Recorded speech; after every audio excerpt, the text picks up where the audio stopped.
Health.com reports that each January, about 1 in 3 Americans pledge to better themselves in some way. But a 2002 study found that while 75% of people will stick to their resolutions for at least a week, less than half who made resolutions are still on target 6 months later. The decision to quit smoking is always a popular one come January, but the community education coordinator at the Alpena Regional Medical Center says the decision to quit smoking is as much a psychological one as it is dealing with a physical addiction. She says people need to want to quit for themselves and need to be prepared to change their behaviors in order for a resolution to stick. ARMC offers various programs to help with behavior management, lifestyle change. One of the things that we offer on a regular basis are smoking cessation classes, and this is a big behavior modification for people.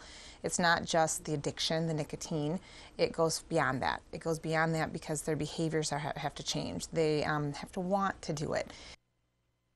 Tolan Halleck says once people have reached that stage, the ARMC has many resources available to help.